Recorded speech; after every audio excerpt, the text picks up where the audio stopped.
Hello everyone.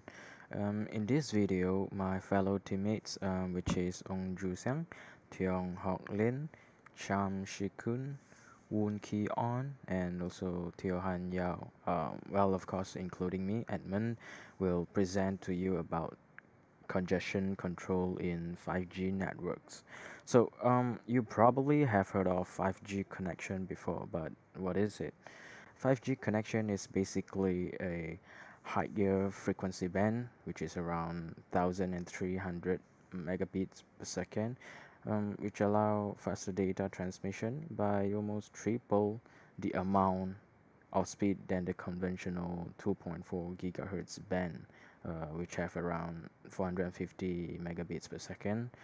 Well, 5G is also known as wireless AC, comparing to the conventional or what we normally use nowadays, the 2.4 gigahertz band wireless N, not AC, which is N.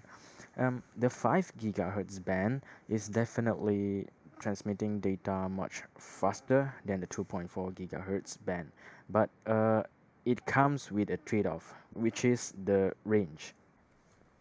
And now you may be wondering how 5 gigahertz will have shorter range compared to the 2.4 gigahertz.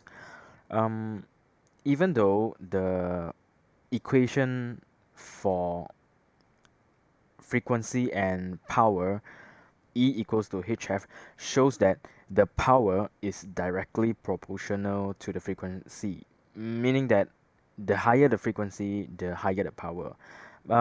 Imagine this: when every time your neighbor is having a good time, meaning that party in the night, what you can hear from them is usually the bass from the music, and it is not the vocal from the music. This is because the vocal from the music is actually having a higher frequency than the bass, and bass is actually a low frequency noise, and that is how the bass can travel further because it has lower frequency to your house, and then you can hear the bass, which is not the vocal. So you can refer to the picture that I have attached here to see the difference between wavelength of 5 gigahertz and 2.4 gigahertz. Uh, Higher power doesn't mean higher penetration power. Higher frequency tend to lose its power during contact with objects or something that obstructing it, and therefore the lower traveling range. To help you understand the concept easier, I'll give you an example of funnel. Imagine if you have a bucket full of water, and if I pour it slowly into the funnel represents 2.4 gigahertz, and if I pour it into the funnel fast, it represents 5 gigahertz.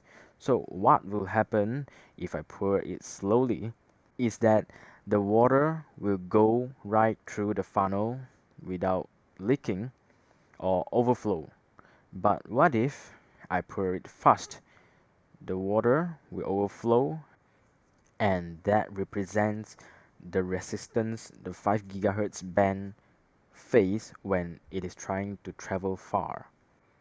What can the 5G network do, or the functions of 5G network?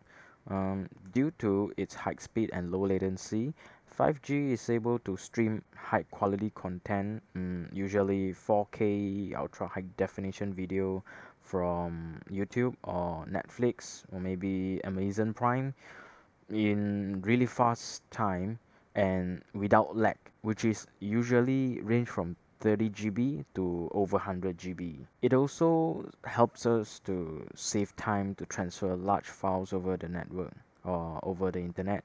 Like say, if I have an album of pictures when I went to travel and it is over 50 GB, um, if I were to transfer it over the 2.4 gigahertz band, it might take longer than 5G. While the 5G is going to transfer it faster, which is around 3 times the 2.4G, But the speed limit is also depends on your ISP or the package that you subscribed.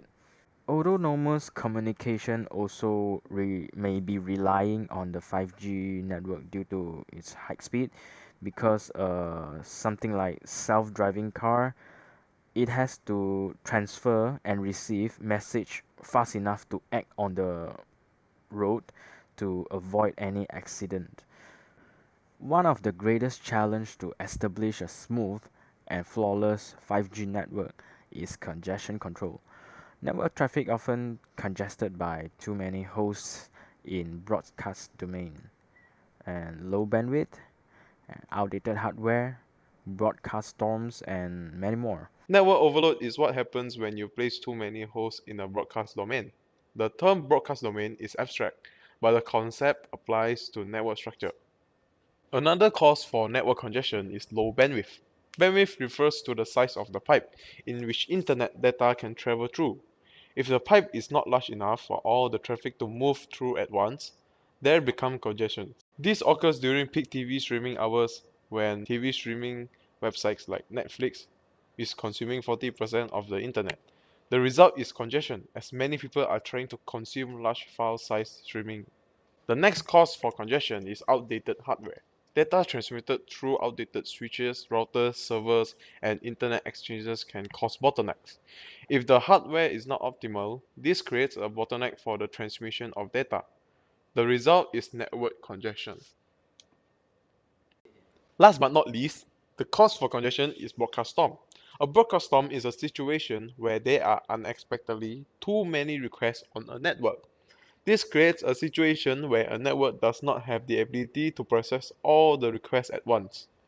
A broadcast storm can be busy for e-commerce or Black Friday sales. Also, a video going viral can cause a similar situation.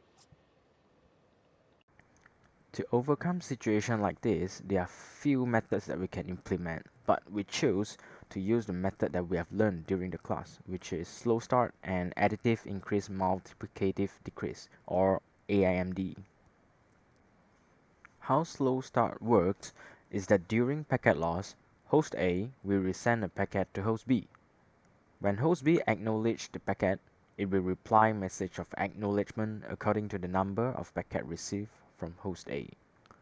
When host A receives the acknowledgement from host B, it will then send packets with double the amount of previously sent package, and it goes on until the next packet loss.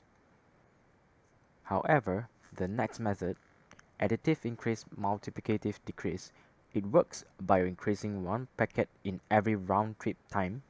Let's say one packet at first round trip time, two packets in 2 second round trip time, 3 packets in third round trip time, and so on until certain round trip time it hits packet drop. When packet drop occurred, it will reduce the congestion window by half, and not all the way back to 1, because that is slow start, and it will increase linearly again by increasing one packet at a time until it hits the next packet drop. That is all for our presentation. Thank you for your patience and staying with us until the end of the presentation. If you have any question, please leave your question at the comment section and we'll try our best to answer it. Thank you very much.